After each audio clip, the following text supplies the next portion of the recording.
Okay, welcome to Michigan International Speedway. Today's NASCAR Sprint Cup Series open test. Appreciate everybody's attendance, getting out here a little bit early than normal. And we appreciate that very, very much. And Greg Biffle has joined us right now. Greg is he was atop the leaderboard for, I think, 10 or 11 straight races. Former points leader. Former points leader. But certainly had a terrific year so far. He drives the number 16 3M Salute Ford for Roush Fenway. And Greg, took some laps out there this morning on the fresh asphalt. Just talk about how things have gone so far with your test. Things have gone pretty well. I felt like I needed to step it up a little bit there. I was like 32nd on the speed chart, and it felt like I was going as fast as I could go. Man, this place is really, really, really fast. Never would have thought we'd been running 3580s. You know, every lap is like a qualifying lap. You're holding your breath, and you make about 3 and come in and think about it for a while. But our car picked up speed. We kept working on, getting it down out of the air and working on different things and drivability, and got it pretty decent there at the end. So pretty happy with it. Just don't know, what it's going to turn out like here. I'm curious to see when the temperature, heats up in the afternoon and the track starts taking rubber. Where do the speeds go? The one thing that I like I've seen so far is the track's pretty wide. The grooves all the way up in the middle of the second groove. That's certainly going to help racing around here at those speeds, because it gives some options.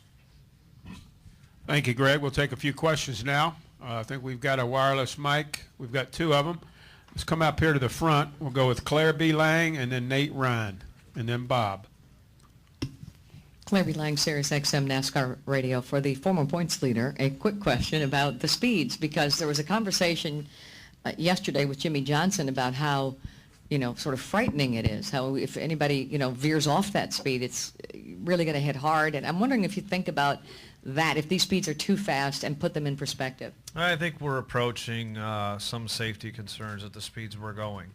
I don't know if we're quite there yet, but, the thing that you worry about is if, a piece breaks on the car, engine breaks, an inopportune time, coming off the corner, getting in the corner, a spindle breaks or a component, because we are going faster than we've ever gone before, and we're probably loading these cars more than we ever have. So, we're certainly testing the components of the car as well. The Panhard bar mounts, the sway bar heim joints, are they strong enough? The sway bar arms, so we're certainly, pushing the envelope, and with the extra speed, the wall still isn't going to move when you get there. So it can be somewhat of a concern, if the track continues to pick speed up, How fast is too fast? Well, that's hard to say, because guys have gotten hurt at Richmond before, so I mean, it's not necessarily the sheer speed of what causes a bad accident or whatnot. So, but certainly the higher it gets, the easier that intersection line can be. Let's go to Nate, and then we'll go over to Bob. Go ahead, Nate. Nate Ryan, USA Today. Greg, just reading back to what you said every lap is like a qualifying lap. You're holding your breath. You make 3 and come in and think about it a while. When you come in and think about it, are you thinking, I'm not sure if I want to go back out there? And are you guys in qualifying trim? Is that why you're going so fast? No. No, Okay. no, we're in race trim. Yeah, we're not in qualifying trim yet. Qualifying trim will be spectacular, I'm sure. It's just how fast this place is. I mean, I knew it was going to be like this when they repaved this place, because it has some banking. It's wide. The corner entry is a real long arc. It's just got a lot of grip, and that's how, it's just going to be like this. We tested at Texas World Speedway and went the same speed. We went 218 there like 5 years ago, or maybe it's longer than that now, but these big places, they're just going to make a lot of speed. Is there a sense that during the race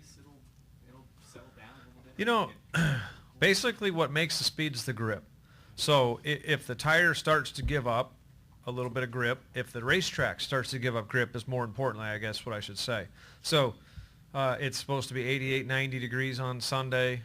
This is our first day here still. As this track takes rubber. It gets hot and slick.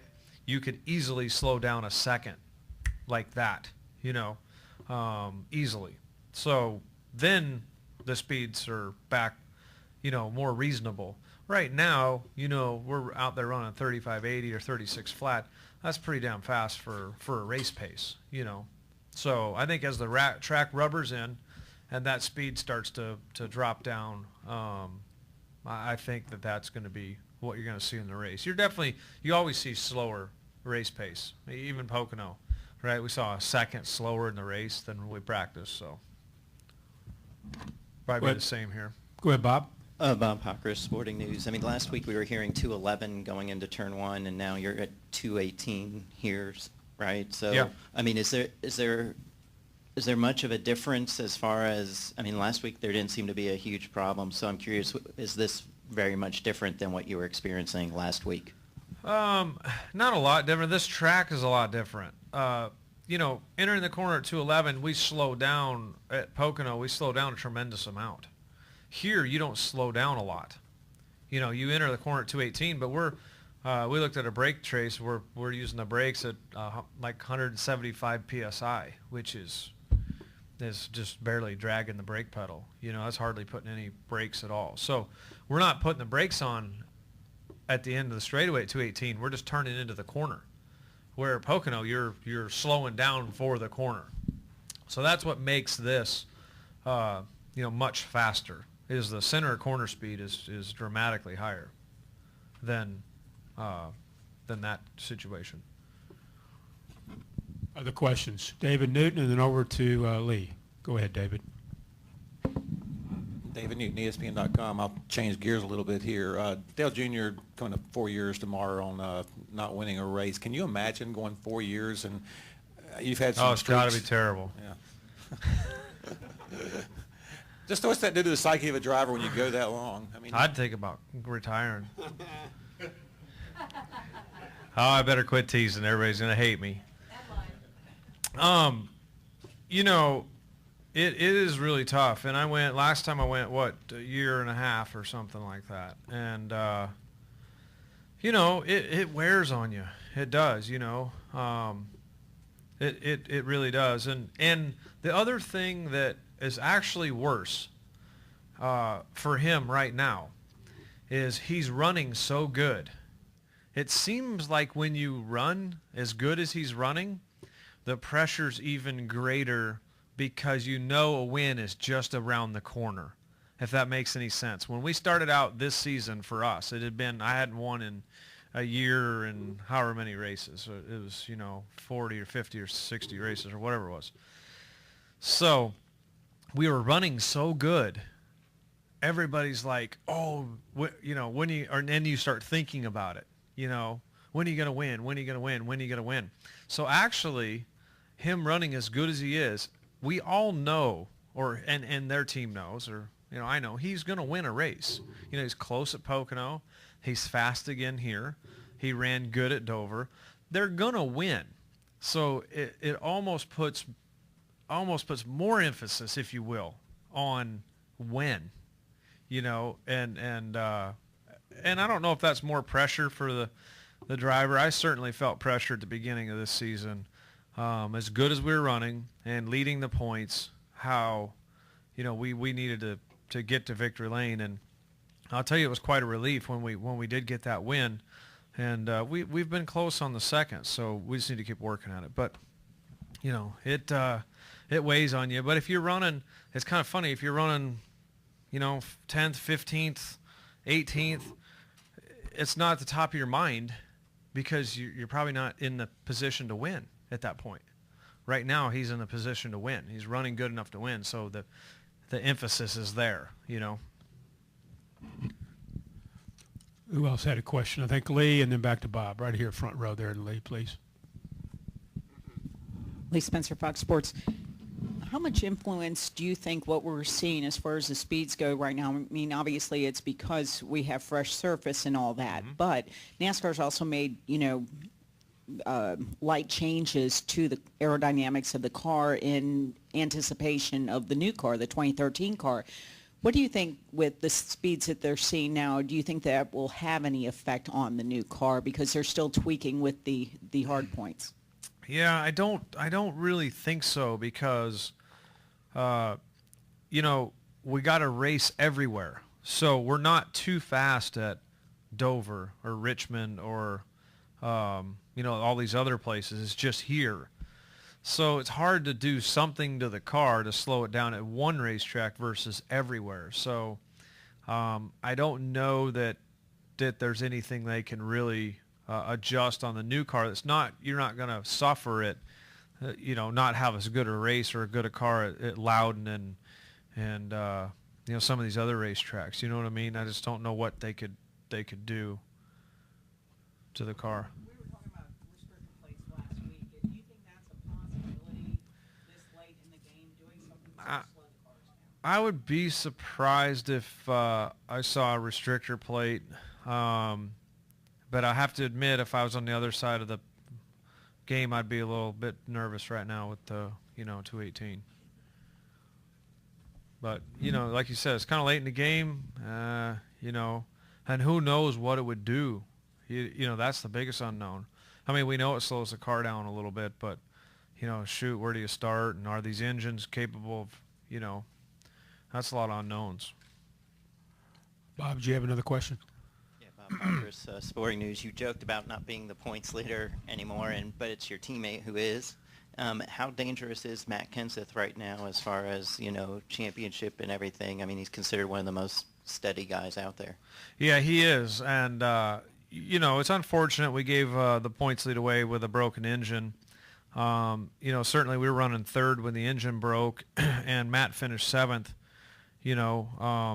and when we're running third, we had a strategy to stay there the rest of the race. So it's quite possible I would have finished in front of him and extended my lead by a couple of points maybe. Maybe I finished fourth, fifth, sixth, at least in front of him. So that's kind of unfortunate that it happened that way. But we understand. I understand that things happen. And, quite frankly, I contributed to that engine issue. I followed the 27 car through the dirt accidentally. I was right against his bumper. I couldn't see. I just went where he went. And getting into turn 3, we were off the track trying to miss that big pile of grease sweep that the track guys put down. That was no oil on that corner. So we were trying to miss that. We knew we needed to stay under it. Otherwise, you're gonna slide way up the track. And I went off in the dirt and plugged the radiator or the front grill up and we ran the oil too hot for too long a period, which resulted in, breakage. So, Matt's going to be tough to get back in front of. He runs good here and all these places, so we'll see. Reed? Reed Spencer with NASCAR Wire Service. You talked about the second groove already being workable. How long do you think it's going to be before you can basically run anywhere you want to on the racetrack?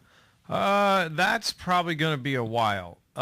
Simply for the fact that as we continue to about the arc, if you looked at the aerial view of this place, where the black curve is on the racetrack, in order to run any higher than that, is a further around, it's more distance, and the only reason why you'd run there is if there was less grip, from at least the center all the way to the bottom. We're running, this place is so damn wide.